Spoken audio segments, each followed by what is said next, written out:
Good morning students. New Paragon विद्यालय के digital platform पर आप सभी का हार्दिक अभिनंदन, स्वागत। और आज हम शुरू करेंगे संज्ञा।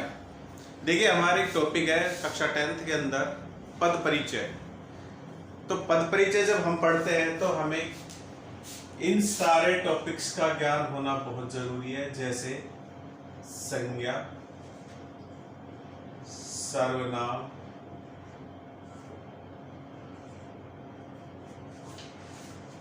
विशेषण, क्रिया, लिंग, वचन, काल, कारक और अव्यय। ये टॉपिक जब हमें क्लियर होते हैं, ढंग से इनका पता जब होता है, तो ही हम पद परिचय कर पाते हैं। तो एक एक करके हम इन सारे टॉपिक्स को उठाएंगे। आज हम सबसे पहले ले रहे हैं संज्ञा। संज्ञा एक ऐसा टॉपिक है जो बच्चों को शायद 3rd क्लास से ही पढ़ाने लग जाते हैं, लेकिन फिर भी हमें अच्छी तरह से समझ नहीं पाते हैं, अंतर नहीं कर पाते हैं। तो आज हम क्या होती है संज्ञा, कितने भेद हैं, कैसे पहचाने, ये सारी बातें आज हम देखेंगे। तो देखिए, सबसे पहले तो संज्ञा का अगर शाब्दिक अर्थ देखते हैं तो संज्ञा का शाब्दिक अर्थ होता है नाम। इस संसार में जितनी भी चीजें हैं उन सबको हम किसके आधार पर पहचानते हैं? नाम के आधार पर ही पहचानते हैं। नाम ही हमारी पहचान होती है। तो ये जो नाम होता है इसी को ही संज्ञा कहा जाता है। देखिए, नाम इसे पता चल रहा है, लेकिन इसका अगर टुकड़े भी करें तो संज्ञा शब्द के तो इससे बनते हैं सम प्लस ज्ञा। सम से सम्यक और ज्ञा से ज्ञान। जो सम्यक रूप से ज्ञान कराए, उसका बोध कराए, उसको क्या कहते हैं? संज्ञा कहते हैं। ठीक है, शाब्दिक अर्थ आपको बताई दिया नाम। तो इसी के आधार पर हमारे पास एक परिभाषा निकल के आती है। परिभाषा क्या बनती है? किसी व्यक्ति, वस्तु, स्थान, किसी व्यक्ति, वस्तु, स्थान, प्राणी या भाव का बोध कराने वाले शब्दों को बोध कराने वाले शब्दों को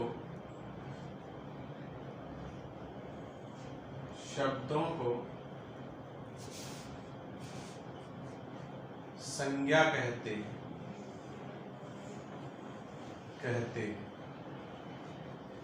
ठीक है ना भाई? जो शब्द किसी व्यक्ति, वस्तु, स्थान, प्राणी या भाव का बोध कराते हैं, उसका ज्ञान कराते हैं, उसके बारे में बताते हैं, उन सब शब्दों को हम क्या कहते हैं?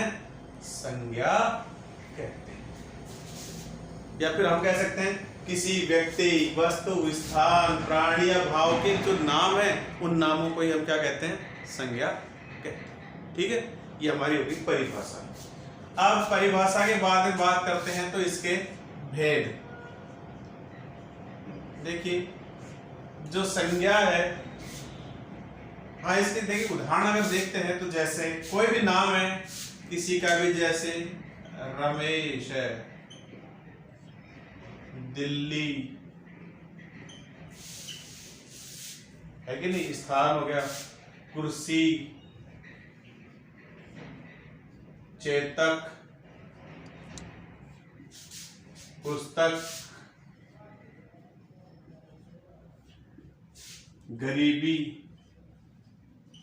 ये सारे के सारे शब्द क्या है? संज्ञा है भाई। ये सारे के सारे शब्द क्या है? संज्ञा है। अब इसके भेद देखते हैं, तो भेद इसके 3 होते हैं। 3 भेद है, कौन कौन से हैं? नंबर 1 है इसका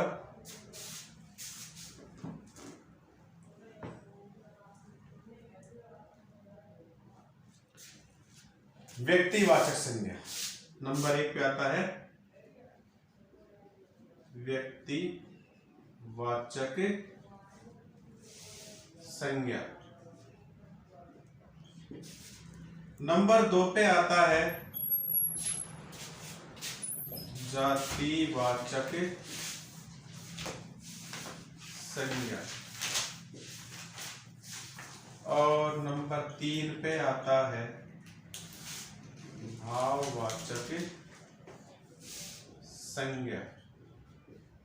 व्यक्तिवाचक, जातिवाचक और तीसरा है भाववाचक। देखिए कई जगह आपको 5 भेद मिलेंगे, लेकिन मूल रूप से होते ही नहीं है। इसके अलावा आता है एक समूहवाचक संज्ञा, समूहवाचक संज्ञा, और एक होता है द्रव्यवाचक संज्ञा। ये दोनों के दोनों जातिवाचक संज्ञा के अंतर्गत ही आते हैं। समूहवाचक संज्ञा और द्रव्यवाचक संज्ञा को अलग से नहीं माना जाता है, ये दोनों जातिवाचक संज्ञा के अंतर्गत ही आएंगे। इसको ध्यान रखना। कई जगह इनको 4 और 5 अलग से बताए गए हैं, ऐसा नहीं है, जातिवाचक संज्ञा के अंतर्गत ही आएंगे। तो हमने अभी तक बात किया कि भाई संज्ञा शब्द 2 शब्दों सम और ज्ञान, ठीक है। सम्यक ज्ञान जो कराए, जो शब्द सम्यक ज्ञान कराए किसी व्यक्ति वस्तु स्थान का, उन्हें हम क्या कहते हैं? संज्ञा। शाब्दिक अर्थ देखते हैं तो संज्ञा का अर्थ होता है नाम। तो किसी भी व्यक्ति वस्तु स्थान प्राणी, है ना, तो इन सब के जो नाम होते हैं वही सब क्या है? संज्ञा है। और दूसरी तरह से देखें तो किसी व्यक्ति वस्तु स्थान प्राणी भाव का बोध। अरे बोध किससे पता? बोध किससे होता है? ज्ञान किससे होता है? नाम से ही तो होता है। किसी की पहचान नाम से होती है। तो वही बात आ रही है। तो किसी व्यक्ति वस्तु स्थान प्राणी का भाव का बोध कराने वाले शब्दों को हम क्या कहते हैं? संज्ञा कहते हैं। ठीक है, 3 भेद इसके हो गए, व्यक्तिवाचक संज्ञा, जातिवाचक संज्ञा और भाववाचक संज्ञा। समूहवाचक संज्ञा और द्रव्यवाचक संज्ञा किसके अंतर्गत आएंगे? ये दोनों भी जातिवाचक संज्ञा के अंतर्गत ही आएंगे। ठीक है, एक बार इसका फटाफट स्क्रीनशॉट ले लें।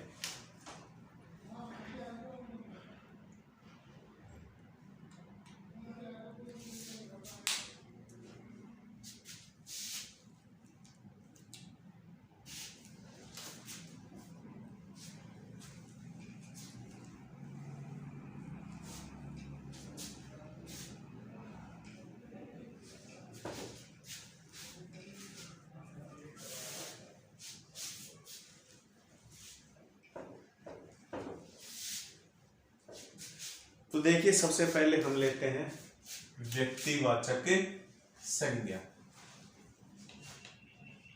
व्यक्तिवाचक संज्ञा।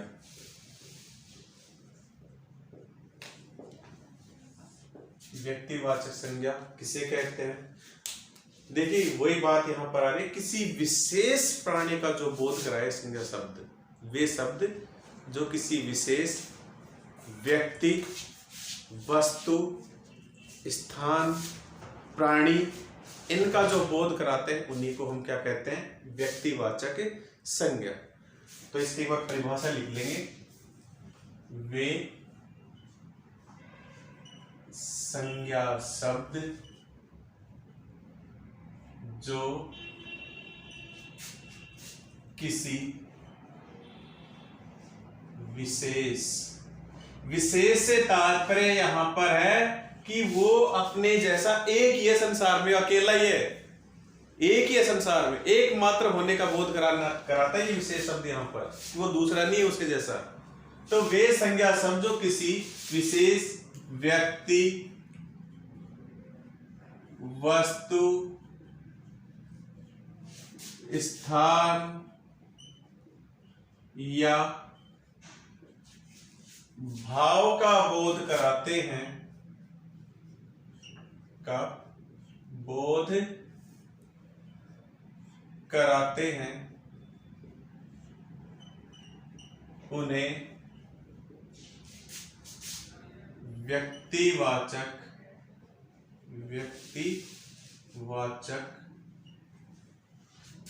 संज्ञा कहते हैं।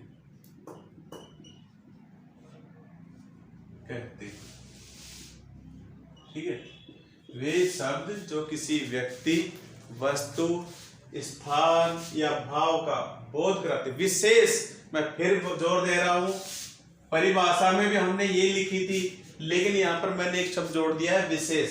विशेष मतलब वो चीज वही है, एक ही है संसार में। अगर एक से ज्यादा का बोध कराएगी फिर वो जातिवाचक संज्ञा में चली जाएगी। एक ही है, इसका मतलब वो क्या है, व्यक्तिवाचक संज्ञा। राम, अब हम कहें राम जो नाम है, राम कई व्यक्तियों के नाम मिल जाएंगे, लेकिन दशरथ का बेटा एक ही है, उसके तो राम एक ही था ना, तो वही है, स्पेशल उसी के लिए चलता है विशेष रूप से। तो जो विशेष मतलब एक होने का बोध कराने से है। ठीक है, जैसे इसकी पहचान इसकी किसके आधार पर करेंगे? पहचान की बात करें तो इसकी पहचान क्या है? दो बातें हैं। यह संसार में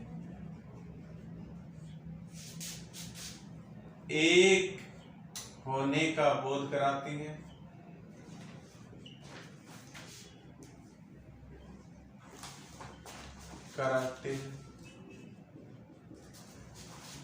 यह सदैव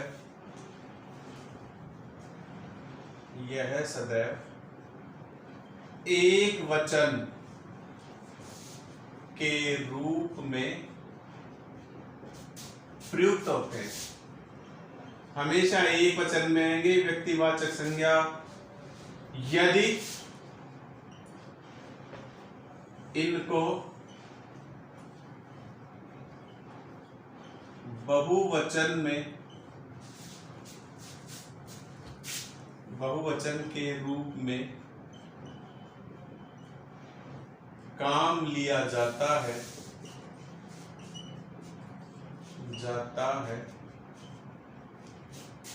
तो ये जातिवाचक संज्ञा बन जाती है।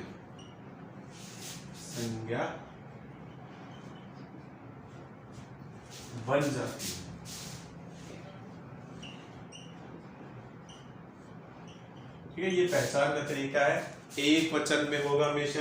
यह संसार में एक होने का बोध कराएंगी, जो व्यक्तिवाचक संज्ञा है, एक ही होने का बोध कराती है। और यह सदैव एक वचन के रूप में प्रयुक्त होती है। अगर इसको बहुवचन के रूप में हमने काम में ले लिया तो फिर वो व्यक्तिवाचक संज्ञा नहीं रहेगी, बल्कि क्या हो जाएगी, वो जातिवाचक संज्ञा बने जाएगी। ठीक है, और अन्य पहचान इसकी क्या है? देखो, अन्य पहचानों की अगर बात करें, अन्य पहचान इसके अंतर्गत क्या क्या आते हैं? जैसे नंबर 1,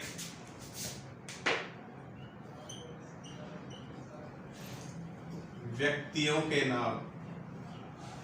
किसी भी व्यक्ति का कोई भी नाम है वो हमेशा किस में आएगा? व्यक्तिवाचक संज्ञा में। जैसे कोई भी नाम आप ले सकते हो, राम, नरेश, सुभाष चंद्र बोस,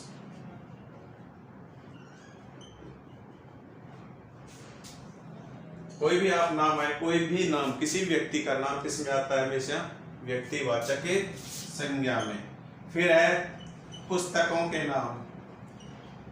पुस्तक का किसी का भी नाम आ जाए वो भी किस में आएगा? व्यक्तिवाचक संज्ञा में। जैसे गीता, रामायण, महाभारत, जो भी बाइबल, गुरु ग्रंथ साहब, ये सब के सब आएंगे।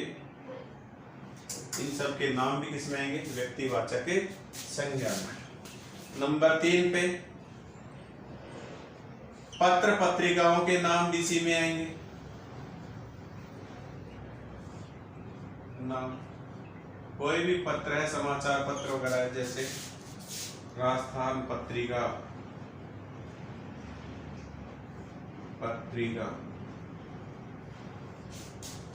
पंजाब केसरी, दैनिक नवज्योति, जो भी XYZ आप कोई भी नाम दे सकते हो। पत्रिकाओं में जैसे माधुरी, हंस, जागरण, ये सब पत्रिकाओं के नाम है। ये सब भी किसमें आएंगे? इसी में आएंगे। इसके अलावा दिशाओं के नाम भी इसी में आ जाएंगे। दिशाओं के नाम, जैसे कहें कि उसका घर उत्तर में है, तो ये उत्तर क्या हो जाएगा? व्यक्तिवाचक संज्ञा। उत्तर, दक्षिण, पूर्व, पश्चिम, ये सब के सब क्या है? व्यक्तिवाचक संज्ञा है। ग्रह व नक्षत्रों के नाम, ग्रह व नक्षत्रों के नाम भी किसमें आएंगे? व्यक्तिवाचक संज्ञा में। कोई भी जो ग्रह है, जैसे मंगल, बुध, शनि, ये सब के सब इसी में आएंगे। राशियों के नाम, एक बार इसका स्क्रीनशॉट ले लो, फिर आगे चलते हैं।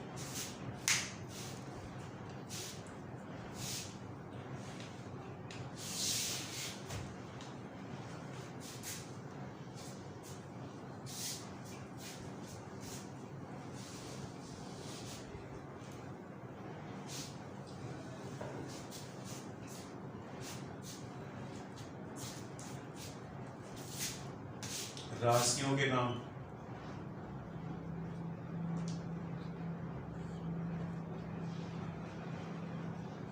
किसी भी राशि का नाम भी किस में आता है?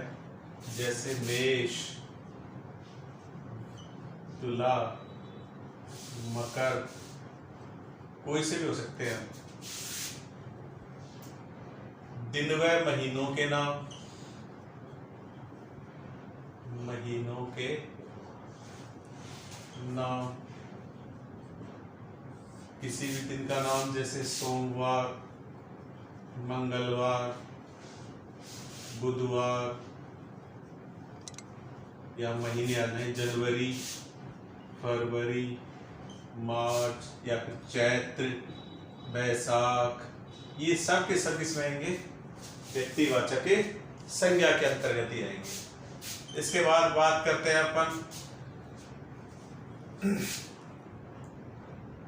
नदी, पर्वत व सागरों के नाम, वो भी इसी में आते हैं। किसी भी नदी का नाम है, जैसे गंगा नदी, यमुना नदी, चंबल, सावी नदी, ये सब इसमें आएंगे। पर्वत में जैसे हिमालय, अरावली, ये सब। सागर में जैसे हिंद महासागर, प्रशांत महासागर, ये सब के सब इसी में आते हैं।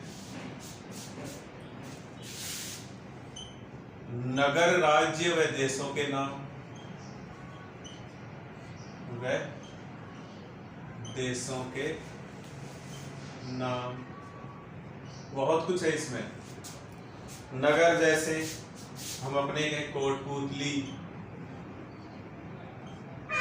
जयपुर, दिल्ली। राज्य की जैसे राजस्थान। देश की बात करें तो भारत, नेपाल, चीन, ये सब के सब इसमें आ जाते हैं नाम, कोई भी देश का नाम है। उत्सव, पर्व व त्योहारों के नाम, के नाम। उत्सव दो ही है, एक तो 15 अगस्त और दूसरी कौन सी है?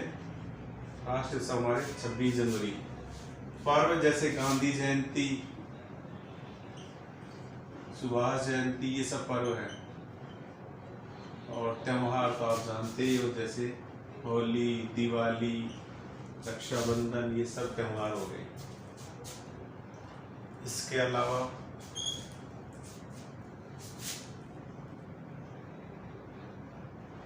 विशेष प्राणियों के नाम,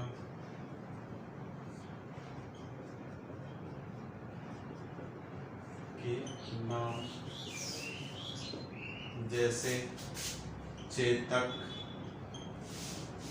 ऐरावत, नंदी, ये भी इसी में आ जाएंगे भी।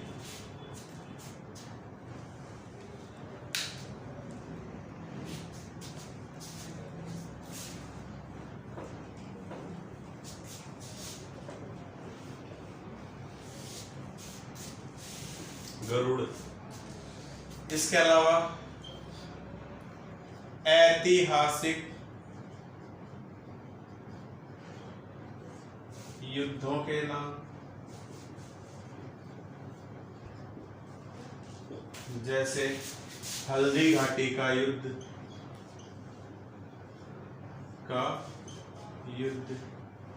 तराइन का युद्ध, प्रथम विश्व युद्ध, ये सब के सब इसी में आएंगे।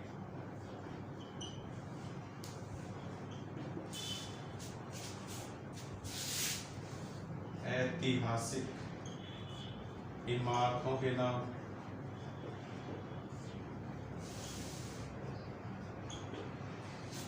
जैसे लाल किला, ताजमहल, कुतुब मीनार आदि। और बात करें तो विशेष वस्तुओं के नाम भी आ जाएंगे इसी में।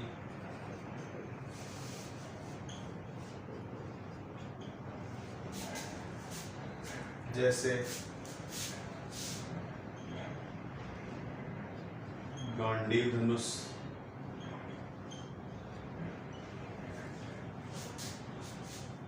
जैसे कोहिनूर हीरा,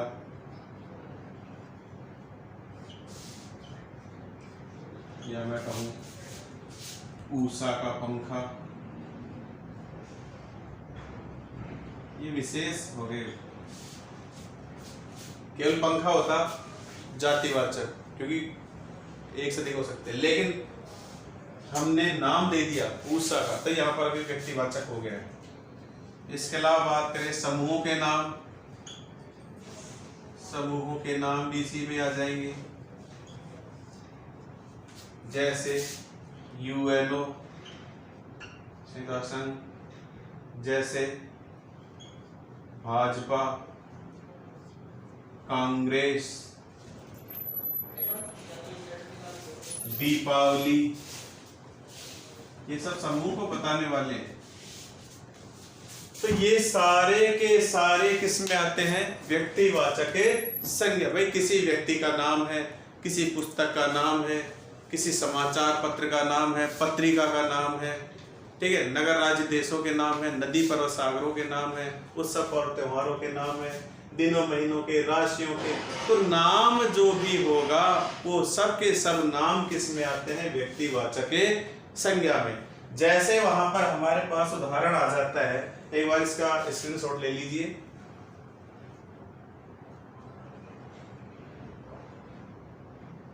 जैसे मान लीजिए हमारे पास आ गया वहां पर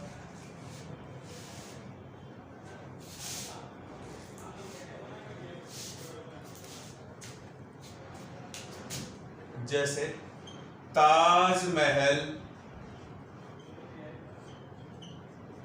आगरा में स्थित है, ये वाक्य उसने दे दिया और इसको अंडरलाइन कर दिया, ताजमहल शब्द को बताओ इसका पद परिचय। तो सबसे पहले हमें ये पता होना चाहिए कि ये संज्ञा है या सर्वनाम है या विशेषण है या और कुछ है, अव्यय है। तो आप कहोगे जी संज्ञा है, संज्ञा है तो कौन सी है? कौन सी? व्यक्तिवाचक, क्योंकि हमने कहा ना ऐतिहासिक इमारतों, नाम किसी पर्टिकुलर किसी एक व्यक्ति विशेष का, विशेष मैंने इसलिए वो चीज वही है कि एक के लिए प्रयुक्त होती है, संसार में वो एक है।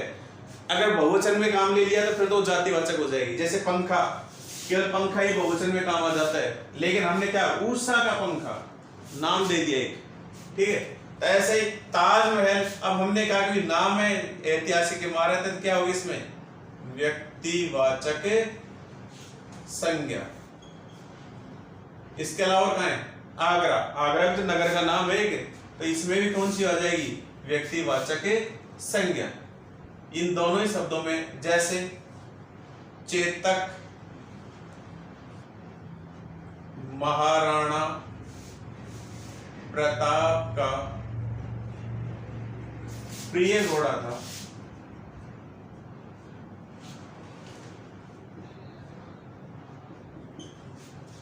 अब यहां पर कहां पर है चेतक और महाराणा प्रताप में, दोनों में ही व्यक्तिवाचक संज्ञा आ रही है।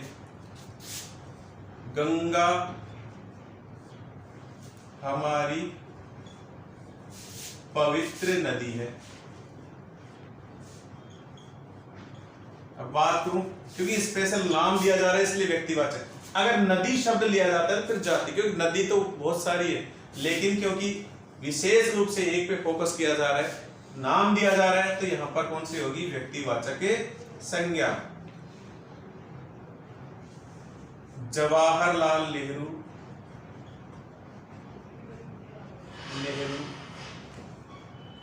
भारत के प्रथम प्रधानमंत्री थे। कौन कौन से में इसमें जवाहरलाल नेहरू और भारत, दोनों शब्दों में कौन सी है व्यक्तिवाचक संज्ञा। तो इस तरह से जो नाम होता है जो कि एक है संसार में, वो किस में आएगा व्यक्तिवाचक संज्ञा में। ठीक है। अच्छा, कई बार क्या होता है कि जातिवाचक संज्ञा, भाववाचक संज्ञा, ये भी व्यक्तिवाचक संज्ञा के रूप में काम में आ जाती है, तो उसको भी देख लेते हैं एक बार। कई बार वो व्यक्तिवाचक संज्ञा बन जाती है और हम उसको फिर जातिवाचक समझ के जातिवाचक कर देते हैं, तो वो नहीं होनी चाहिए गड़बड़, उसको भी एक बार देख लेते हैं।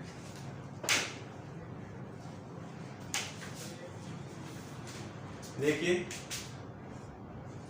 जातिवाचक संज्ञा का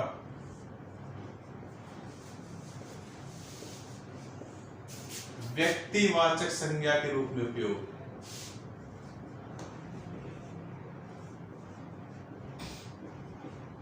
के रूप में प्रयोग, जातिवाचक संज्ञा का व्यक्तिवाचक संज्ञा के रूप में प्रयोग। जातिवाचक संज्ञा को कैसे, जब जातिवाचक संज्ञा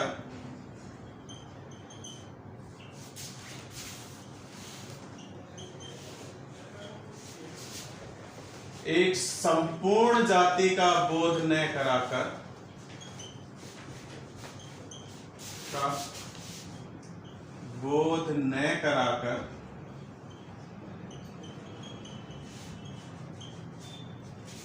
व्यक्ति विशेष का बोध कराती है,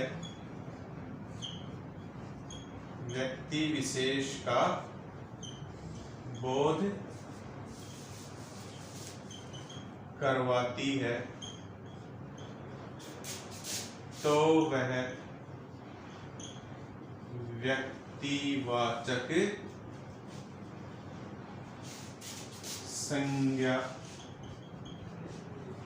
बन जाती है।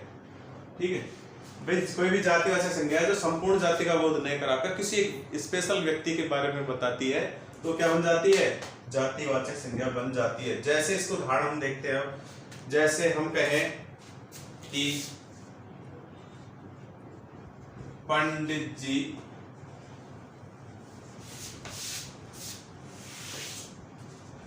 आधुनिक भारत के निर्माता थे। अब पंडित एक जाति है, जाति विशेष को, लेकिन यहां पर पंडित जी एक व्यक्ति विशेष के बारे में बता रहे हैं। कौन पंडित जी? जवाहरलाल नेहरू, इनको बताया जा रहा है। तो यहां पर क्योंकि जाति का बोध ना कराकर एक व्यक्ति विशेष का बोध करा रही है, तो यहां पर ये जातिवाचक संज्ञा क्या बन गई है? अब यहां पर ये व्यक्तिवाचक संज्ञा बने गई है। ऐसे मैं कहूं शास्त्री जी किसानों के नेता थे। शास्त्री कौन? लाल बहादुर शास्त्री। शास्त्री जाति होती है, ठीक है, लेकिन यहां पर किसके लिए काम में लिया जा रहा है? व्यक्ति विशेष के लिए काम में लिया जा रहा है, इसलिए यहां पर कौन सी है? ये जातिवाचक संज्ञा क्या बन गई है? व्यक्तिवाचक संज्ञा। ऐसे ही हम कहें बापू ने संसार को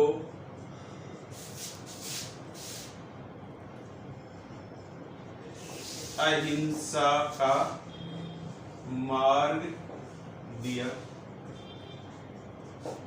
अब बापू एक जाति विशेष के लिए संबंध है रे, लेकिन यहाँ जाति विशेष न आकर ये क्या अभी व्यक्तिवाचक संज्ञा है, क्योंकि ये व्यक्तिवाचक किसी व्यक्ति विशेष के बारे में बता रही है, महात्मा गांधी के बारे में बता रही है।